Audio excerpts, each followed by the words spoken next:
Many of us know people who served in the war. Some lost their lives. Others were grievously wounded. Words cannot adequately describe the magnitude of the catastrophe of that war for the people of both countries. 44 years later, we still struggle in our country with the remnants of the divisions in our society caused by the war, as do the people of Vietnam.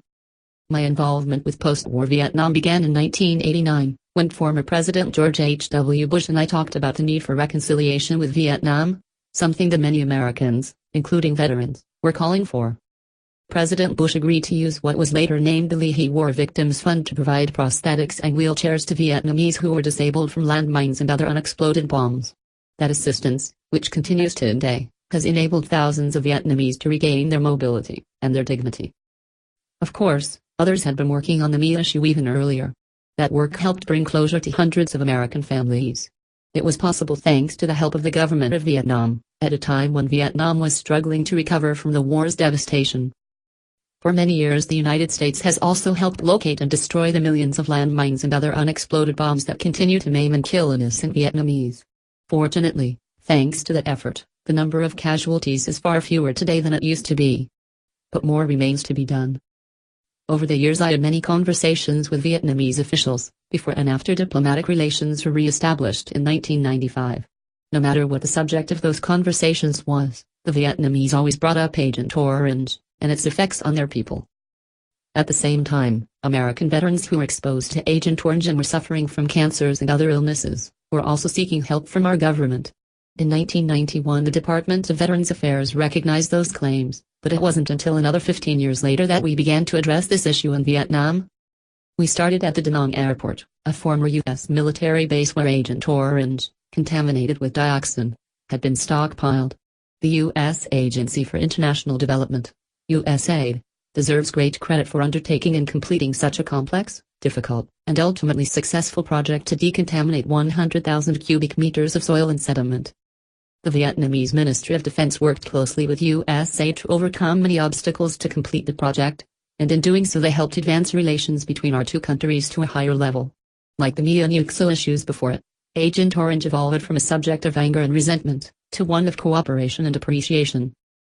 For 4 decades, the Da Nang Airport was a health hazard to thousands of people living nearby. A little over a year ago, the APEC summit was held there. Soon after that, a U.S. aircraft carrier docked at Da Nang, and sailors visited an orphanage for children who may have inherited their disabilities from parents or grandparents who were exposed to Agent Orange. None of this would have happened were it not for the perseverance and cooperation of our two governments. Throughout this period, USAID also expanded health and disability programs to 7 Vietnamese provinces. They provide medical, rehabilitation, infrastructure and social assistance to severely disabled Vietnamese in areas that were heavily sprayed with Agent Orange or contaminated with dioxin. On April 17, I will arrive in Vietnam for the 3rd time, accompanied by 8 senators of both political parties. This time we will travel to the Bien Hoa Air Base near Ho Chi Minh City, which was the largest U.S. military base in Vietnam during the war. Along with U.S. Embassy and Vietnamese officials, we will inaugurate the remediation project at Bien Hoa, the largest remaining hotspot of dioxin contamination. This will be one of the largest environmental remediation projects in the world. At the same time, we will witness the signing of an agreement between the United States and Vietnam, spelling out a new 5-year commitment to support health and disabilities programs for persons with disabilities in provinces that were heavily sprayed with Agent Orange. The benefits of this humanitarian cooperation have been far-reaching. It has reunited the remains of U.S. soldiers with their loved ones. It has enabled many people in Vietnam who lost their mobility to become mobile again. It has helped Vietnamese families and communities to care for the disabled. We are getting rid of the dioxin, and we have begun to help Vietnam identify the remains of Vietnamese MEAs. Just as important, this cooperation has been the foundation of a growing partnership. While our two governments have disagreements on important issues, we share many interests, from increasing student exchanges, to expanding trade relations, to combating climate change. Our partnership with the Ministry of Defense, and the active support and engagement of the U.S. Department of Defense and the U.S. Department of State in these humanitarian efforts, have opened up new opportunities for cooperation on regional security issues, today and in the future.